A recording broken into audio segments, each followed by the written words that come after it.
Let's make a knife from chainsaw chain.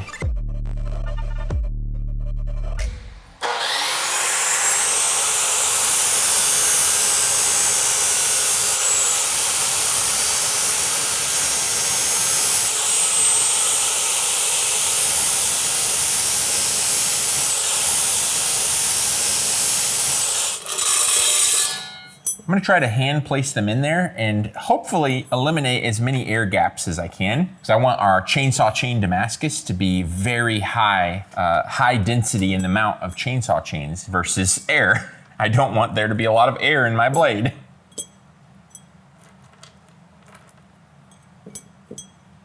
I'm adding 1080 powder with 2% nickel in it. This will help fill all the voids in our chainsaw chain Damascus billet.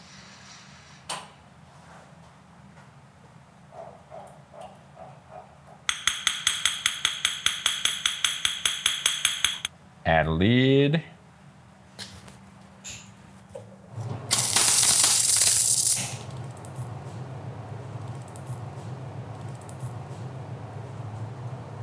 Look at that.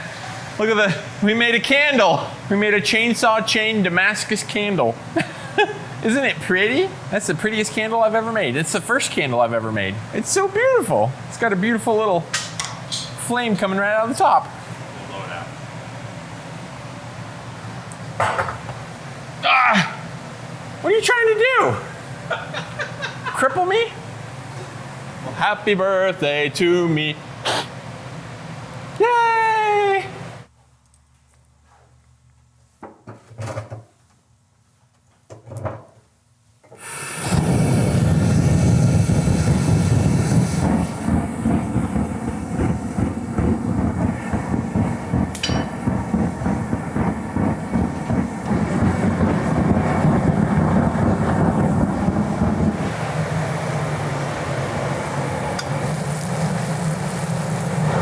We can go ahead and take it out and forge weld it together. Oh, that scale. Okay, so far so good. I want to go through a couple forge welding heats to really get the billet solid.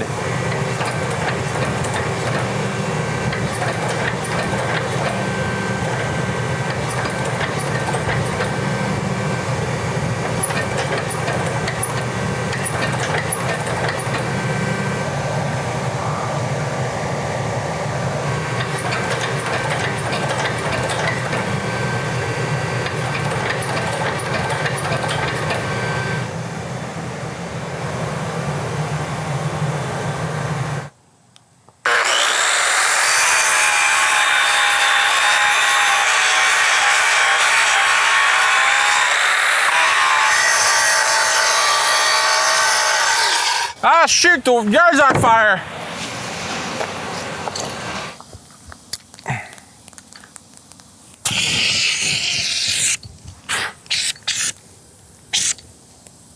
Woo!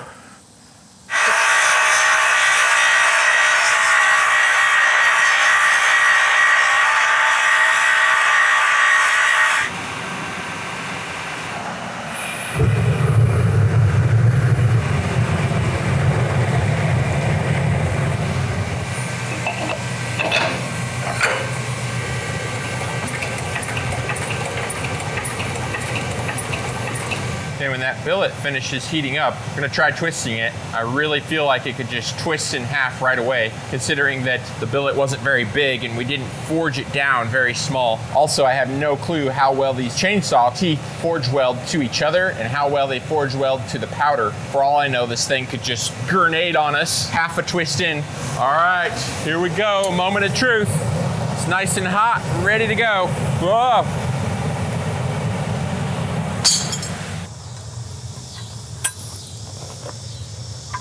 Gotta be quick, gotta be quick, gotta be quicker, gotta be quick. That's not the right size. Okay, here we go. Still not the right size. All that work to try to get it the right size. Still not the right size.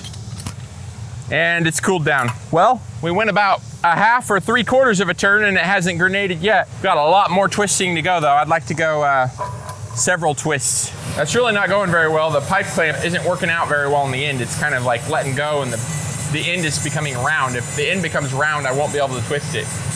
Need it to stay square.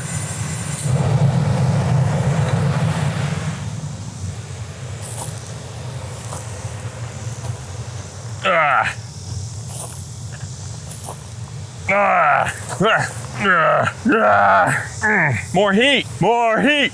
I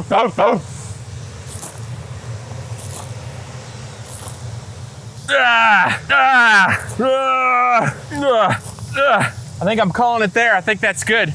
I don't want to push my luck any further than I need to and have the billet break in half. Look at that, nice and tight. I'm very happy with that. I'm so glad it didn't break.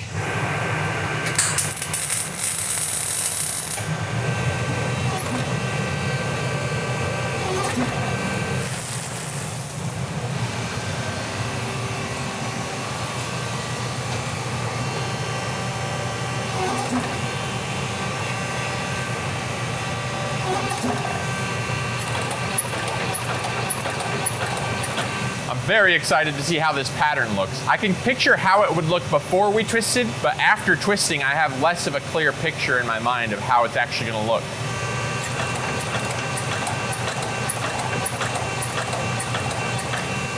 I'm gonna cut this untwisted chunk of the end off so I can forge the tip out.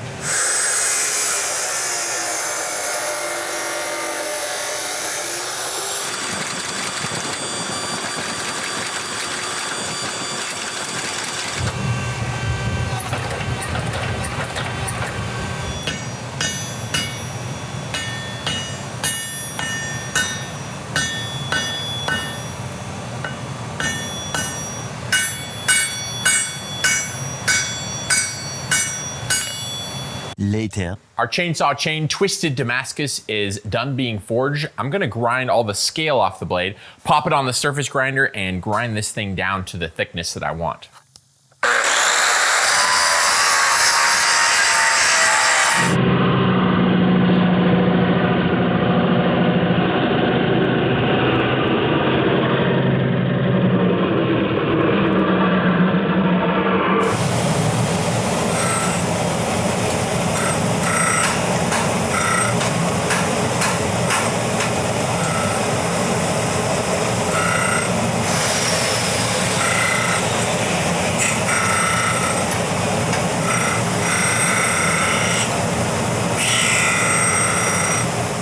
Blade is surface ground. Let's do a quick test etch to see how the pattern looks in my vat of acid.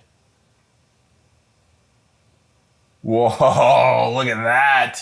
Look at our chainsaw chain Damascus. Whoa, that's so cool. Oh, I love this part here. You can see how I actually forged the tip out. It kind of drew the pattern and stretched it out at the tip. And back here you can see the little section that wasn't twisted. The very end of the billet. Wow, that's so awesome. That is so cool. I can't get over how cool this pattern looks. I went ahead and gave myself some layout lines to follow, and I'm gonna profile the blade now.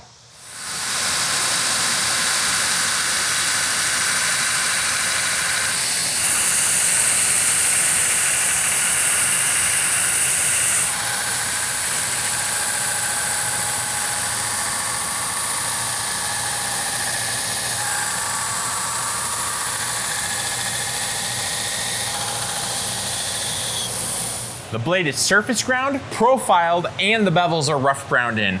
I welded it temporarily to a handle so I can heat it up in the forge to 1500 degrees and quench it in oil. This is gonna make the blade extremely hard. So hard, in fact, that it could crack just on its own. I sure hope that doesn't happen. I'm gonna take the blade in and out of the forge and try to make sure that I don't overheat the tip of the blade. If the tip starts to get hot, take it out, let it cool a little bit, put it back in, get the whole thing nice and even, and then quench it in our oil right there.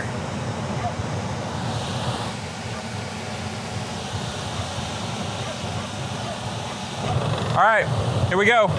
Blade's hot, it's about 1500 degrees. Time to quench it into the oil. Hopefully it doesn't crack.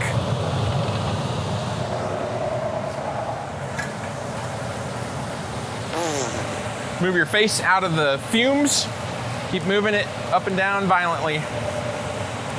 Well, kind of violently. Hot dog, this thing's on fire. Whoa, whoa, whoa, flame. Well, that blade's on fire. Looks like the smoke's coming out of me almost, doesn't it? I'm inside the house at my Rockwell tester. I'm about ready to release the handle on it and find out how hard the blade is. Let's hope for anything above 58 Rockwell and we'll be golden. Okay, here we go. Here we go. Oh, buddy. Yeah, 61. Woohoo! That's awesome.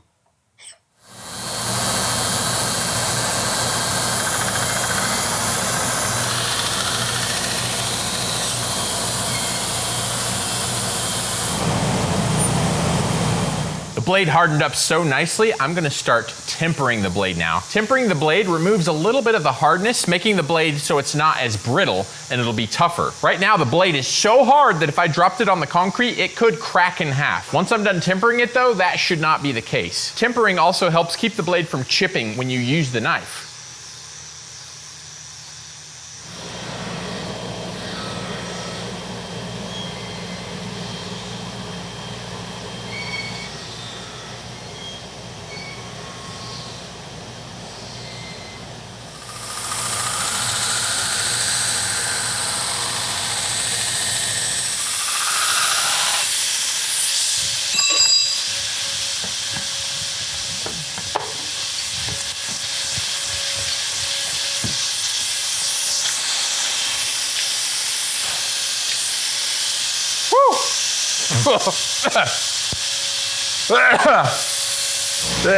What is this stuff?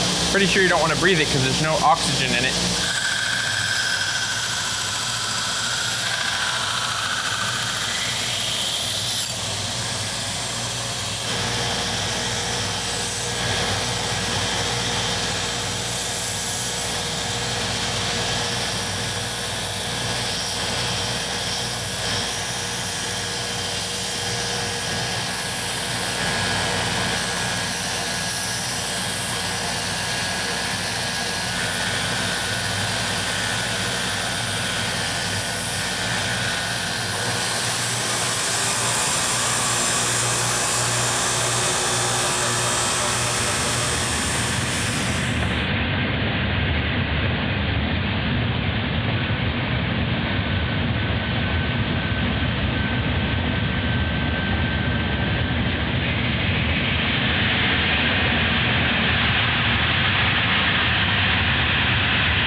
I am done with all the blade grinding for now. We've got our blade bevels finished ground, we've got our convex, I've got these plunges nice and even and symmetrical on both sides. It is time to hand sand this blade.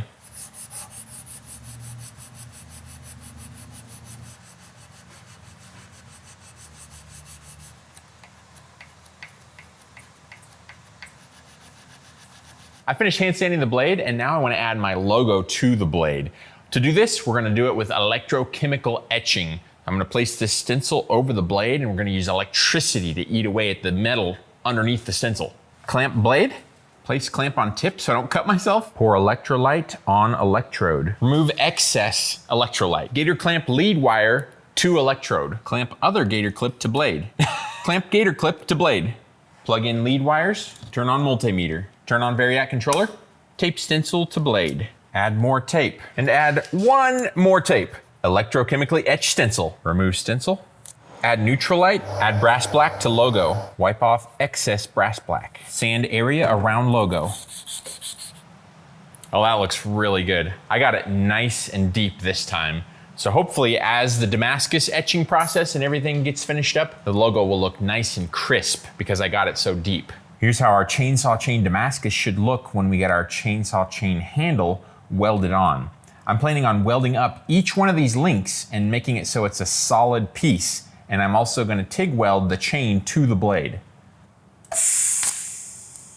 Look at that sweet little weld right there. That looks good. I think I'm gonna put one on the other side to make it stronger.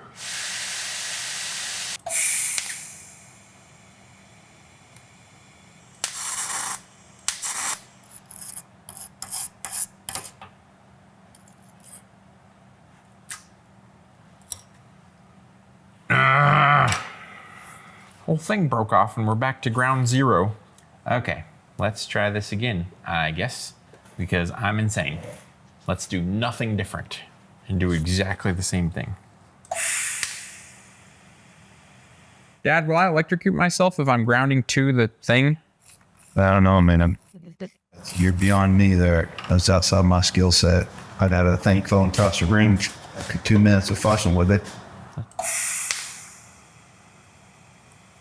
Okay, there's one weld done. We have to weld every single link together and weld multiple welds all across the blade. And one only took me, what, half hour, 45 minutes?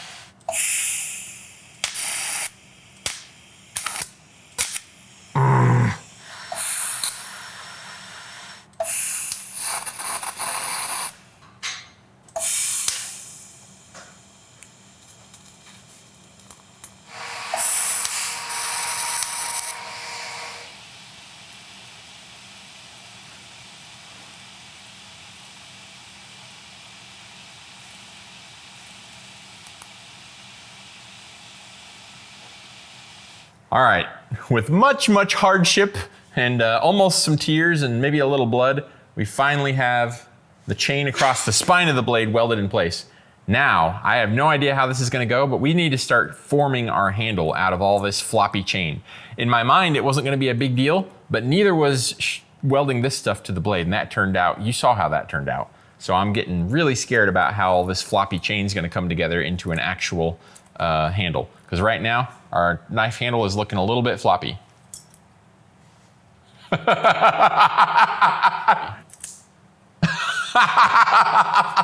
Just so difficult to work with it and clamp it in place and stuff. Because it's just like, it's like trying to clamp water down.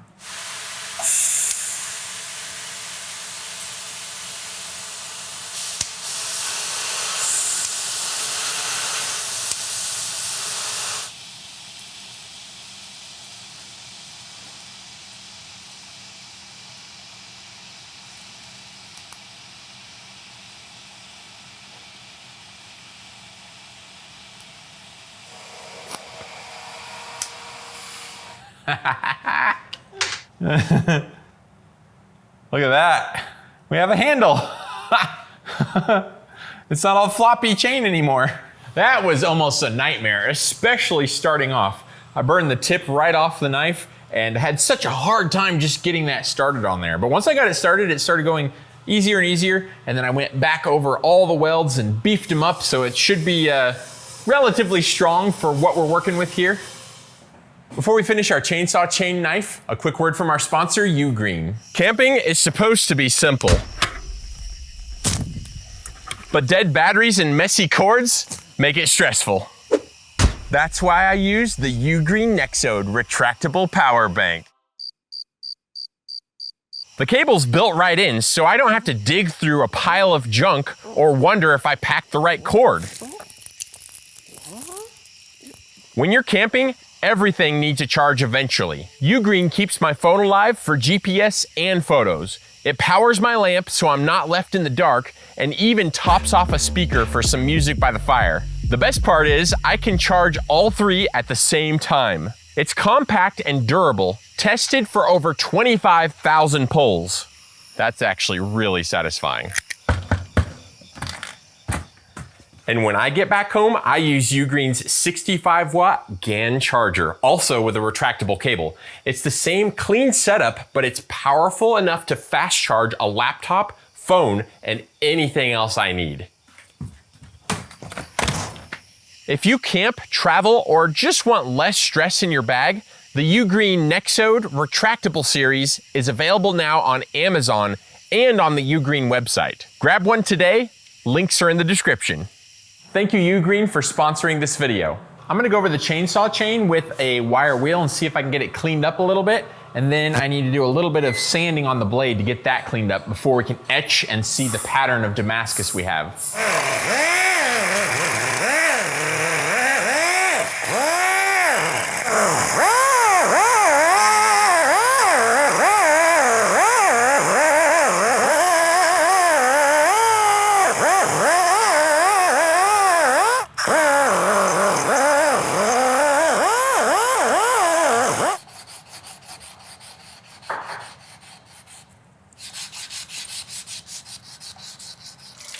kitchen. I got the blade all cleaned up, washing it off because we're about to etch it in my acid.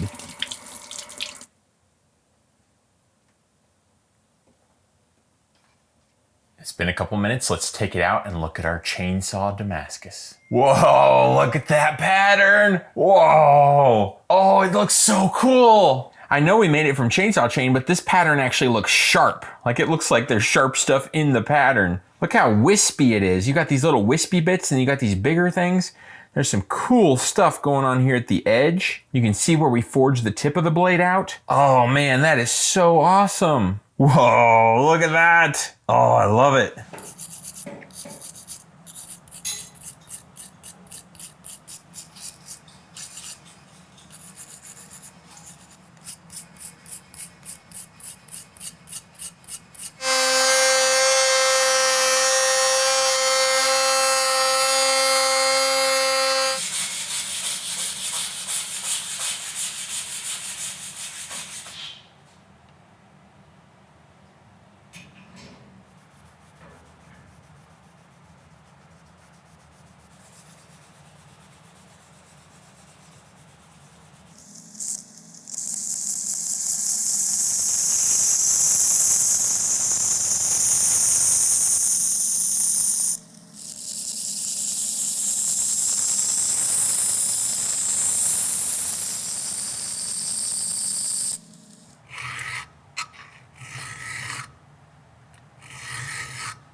Nice and sharp.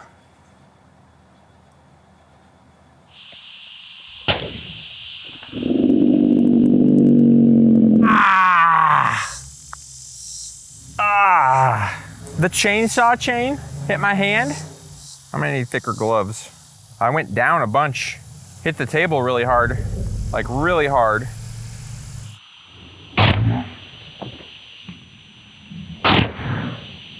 Woo!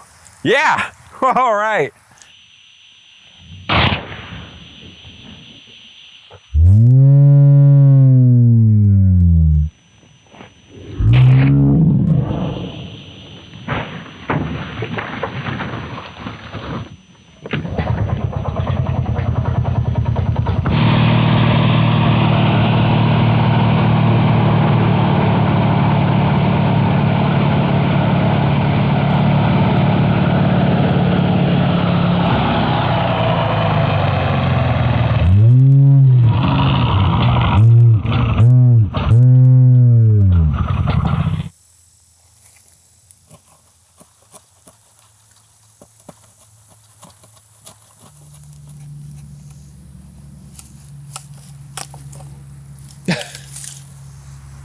I love how our chainsaw chain knife came out. I love how we twisted our chainsaw chain billet and came up with this cool chainsaw chain pattern. And then one of the things I love about this knife is the chainsaw chain handle. It hurts your hand. You gotta use gloves, preferably thicker the better with this handle because it's got sharpened chainsaw teeth all the way around it. But I have never made a knife in my entire 20-year career that had a better grip. This thing locks you in. I mean, how could it not with these teeth on here? I love how I made the chainsaw chain run all the way down the blade to the very tip. Boy, what a challenge that was to weld that on there. I was having a nightmare. I almost gave up right at the beginning. It was so difficult to deal with this unwieldy chain and get it to weld, and then I kept breaking off the welds over and over again. Once I got it going though, it came out really, really well. I was also really surprised by how many water bottles I was able to cut. I think I did 9 bottles cleanly, and I kind of thought in my mind I'd only be able to do like 3 or 4, which is such a small blade. Let me know in the comments below what you'd like to see me make a knife out of next. I will see you in the next video. May the forge be with you. Bye-bye!